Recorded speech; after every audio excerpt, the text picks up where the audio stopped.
번째, 고려 국왕의 친조입니다. 형제맹약 이후에 요구를 해왔고, 고려와 전쟁을 하면서 그토록 요구했던 고려 국왕의 친조를 이번에 다시 요구를 한 거예요. 먼저 원종과 쿠빌라이의 관계가 만들어진 이후에 고려 태자가 몽골에 다녀온 적이 있습니다.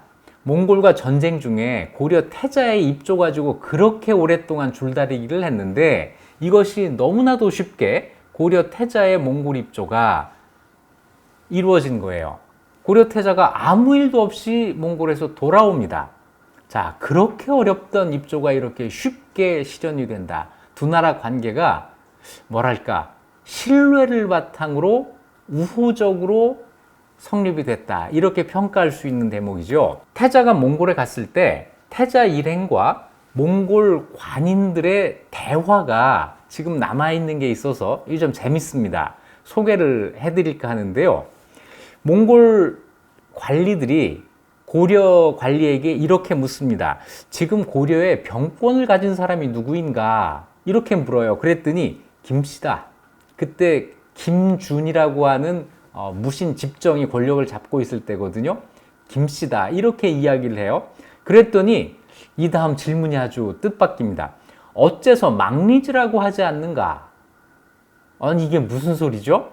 망리지 뭐예요? 옛날 고구려 시절의 관직이잖아요. 연개소문이 대망리지였잖아요.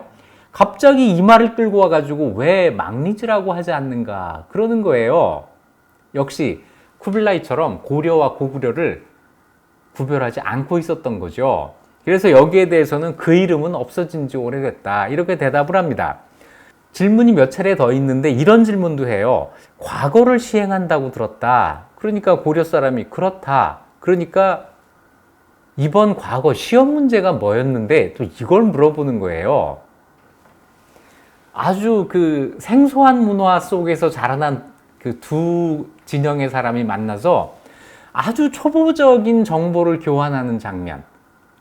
자, 이런 장면을 거치면서 조금씩 상대방에 대해서 이해하고 서로 익숙해지고 그러면서 적대감이 사라지는 이런 모습이 이 대화 장면에서 보이죠. 자, 그런데 이번에는 본격적으로 국왕의 친조를 요구해 옵니다. 국왕 친조는 쿠빌라이가 아릭부케에게 거의 이겼다고 생각했을 무렵에 고려 국왕뿐 아니라 몽골의 귀족, 왕족들을 한자리에 다 모으려고 한 거예요. 그래서 쿠릴타이라고 한 걸 열어가지고 내가 이겼다는 것을 한번 선언하고 과시하려는 이런 목적이 있었던 걸로 보여요. 그래서 고려 국왕에게도 친조를 하라.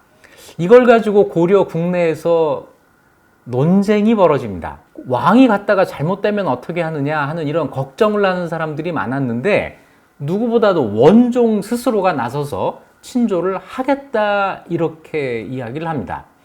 원종은 쿠빌라이를 한번 만났잖아요. 태자 시절에 쿠빌라이를 만났고 그때 나쁘지 않았던 것 같아요. 또 그때 안전하다고 하는 그런 그 믿음도 있고 해서 왕이 주장해서 친조가 이루어지는데 그냥 간 건 아닙니다.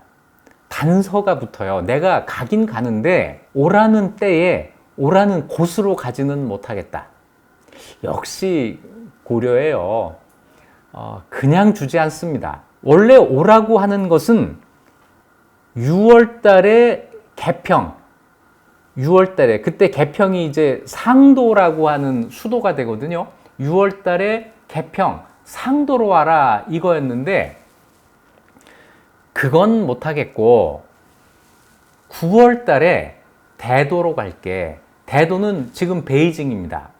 그때 몽골에 두 개의 수도가 있었는데 상도로 오라고 하는 것을 대도로 간 거예요. 그렇게 해야 되는 이유가 너무 좀 속이 보여요.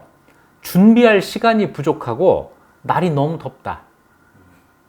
이거 말이 돼요? 누가 봐도 6월에 상도까지 가기 싫어, 이 이야기를 한 거잖아요. 이게 왜 달라지느냐면 6월에 상도에 가면은 몽골 옷 입은 사람들이 바글바글한 거예요.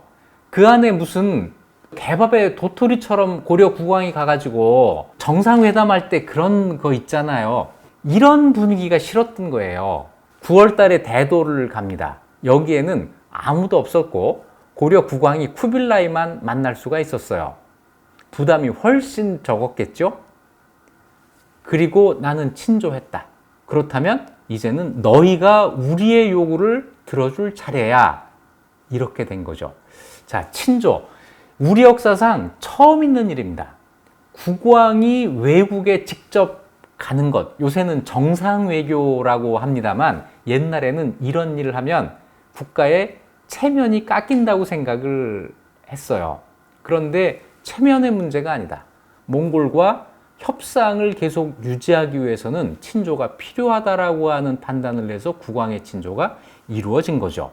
두 번째 추가 요구는 육사라고 하는 거예요. 육사, 6가지 일이라고 하는 뜻인데 6가지는 이런 겁니다. 1. 납질, 인지를 보내라. 2. 설역, 역을 설치해서 고려와 몽골 사이의 교통로를 확보해라.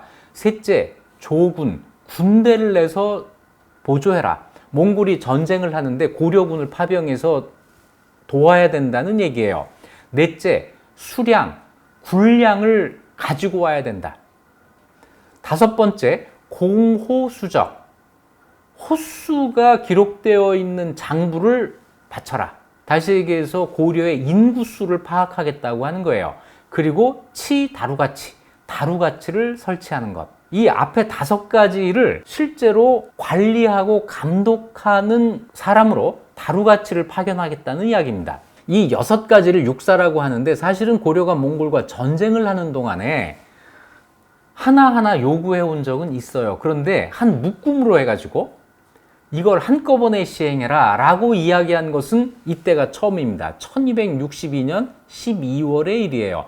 다만 이때 다루가치만은 제외되고 5가지만 요구를 해옵니다. 왜냐하면 바로 그 전전해에 고려에 설치됐던 다루가치를 소환을 했잖아요. 그렇기 때문에 다루가치를 다시 설치한다는 얘기는 못한 것 같아요. 자, 이거를 고려해서 그냥 은근히 무시하려고 그럽니다. 아무런 대답을 안 해요. 그랬더니 고려에서 왜 이걸 대답을 안 하느냐 해가지고 이거 가지고 이제 한번 실랑이가 있는데 길게 가지는 않습니다. 그냥 유야무야하고 넘겨버려요. 그런데 1268년 이때부터 몽골의 요구가 좀 더 거세집니다. 우리가 이야기한 지가 꽤 오래됐는데 왜 아무런 대답이 없느냐 이렇게 이제 비난을 해 가면서 6가지 얘기를 해와요. 그때 뭐라고 하느냐, 인질과 역을 설치하는 것은 이미 시행이 됐다. 이거는 몽골도 알고 있으니 이건 됐고, 조군과 수량, 군대와 군량을 보낸 것, 이거는 빨리 준비해라. 그리고 공호수적과 치다루가치 이 2가지가 더 있는데 이 표현이 재밌어요. 이걸 꼭 해라. 이게 아니고 이런 게 있는데 경의 뜻은 어떠한가? 이렇게 물어보는 문투예요. 그러니까 고려에서는 당연히 이거는 꼭 하라는 얘기가 아니구나 라고 판단을 하겠죠. 그래서 이 6가지를 패키지로 묶어가지고 한 번에 한다 안 한다 이렇게 대답을 하지 않고 쪼개요. 맨 앞에 납질 서력은 이미 했다. 이건 몽골에서도 인정한 거니까 이건 됐다. 조군과 수량, 이거는 앞으로 하겠다. 공호수적과 치다루가치, 경의 뜻이 어떠한가? 이때 경은 고려 원종이죠. 경의 뜻은 어떠한가 하니까 언젠가 하겠다. 이렇게 대답을 해요. 그런데 이 이후에 몽골이 고려에 이 2가지를 다시 요구해 오지를 않습니다. 그렇다면 결국 뭐가 되는 거죠? 고려가 언젠가 하겠다고 한 이걸로 이거는 끝난 거예요. 육사 가운데 호구수를 보고하는 것과 다루가치를 설치한 것 2가지를 빼고 나머지 4개만 고려의 요구를 해왔다는 것이고 이 4개를 고려가 받아들였다 하는 것이죠. 기본적으로 책봉조공 관계이면서 거기에 더해서 그때까지 고려의 책봉조공 관계에서는 한 번도 없었던 국왕의 친조가 더해지고 몽골의 전통에 따른 육사 가운데 사사, 네 가지가 더해지는 요걸로 마무리를 지으려고 한 겁니다. 한 가지 생각해 볼 게 있어요. 호구수, 인구를 왜 파악하려고 했을까요? 바로 조군과 관계가 있습니다. 군대를 도와달라 했을 때 몇 명을 보내라 라고 하는 이야기를 고려의 인구수를 파악하고 있어야 거기에 맞게 보내라, 몇 명을 보내라 이렇게 이야기할 수 있잖아요. 그런데 결과가 어떻게 되죠? 인구수는 보고하지 않고 조군은 하게 되고, 그러면 몇 명이나 조군할 것인가 하는 이걸 누가 결정을 하게 되겠어요? 이 결정이 고려에게로 넘어오게 된 겁니다. 이게 굉장히 중요한 사실인데요. 고려의 군대 수를 파악하기 위해서 몽골이 노력을 합니다. 이런 일이 있었어요.